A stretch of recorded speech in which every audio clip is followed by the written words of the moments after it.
The one thing every non-technical person needs to know. This is a question that I was asked recently, and the speed with which I answered kind of surprised me. And it's not necessarily what you might think. The one thing every non-technical person needs to know. If there's one precaution I want everyone to embrace, it's this. I'm Leo Notenboom. This is AskLeo.com. Question: what should every non-technical person know about the internet, social media, smartphones, technology, or cyber privacy and security? It took me a millisecond to answer this. Might even be one of my most important answers ever. Don't believe everything you read. From headlines designed to get you to click to content designed to enrage you to poorly researched and vetted content, misinformation is everywhere. You need to be able to tell truth from fiction and know not to trust what you can't really verify. Clickbait and more. At one level, the whole concept of clickbait has now transformed from simple, "you won't believe what happened next" kind of headlines to just about anything phrased in any way with the sole goal of getting you to click through to an article and view the advertisements there. The same thing is true for social media interactions. Basically anything that benefits from more shares, likes, and views can be manipulated to encourage those actions with little regard for the veracity of the content.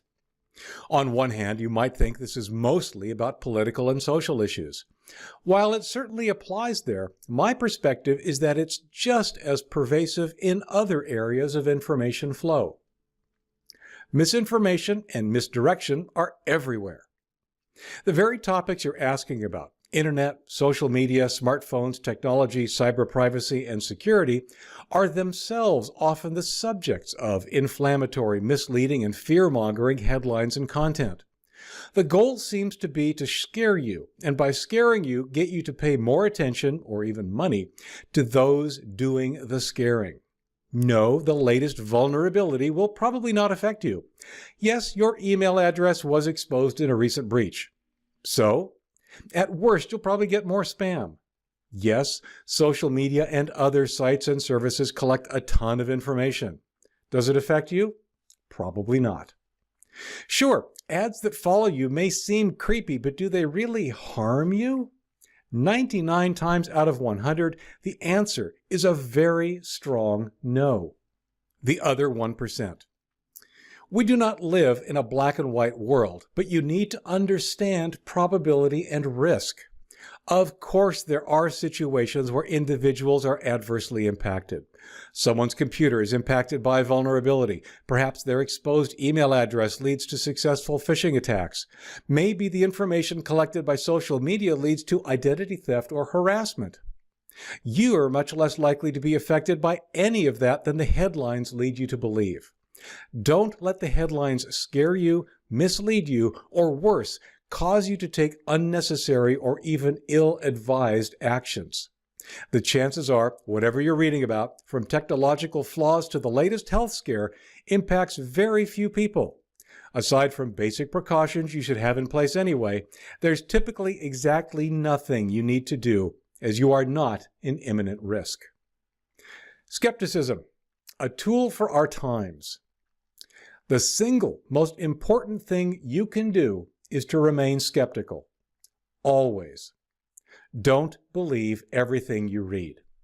When consuming information on or about any of the items you list, ask yourself if the claims are overblown, the risk is overstated, or the benefits are overpromised. Is it too good or bad to be true? Look for independent confirmation if you're the least bit concerned. Most of all, don't let fear resulting from misinformation prevent you from embracing and utilizing all that the world, and particularly technology, has to offer.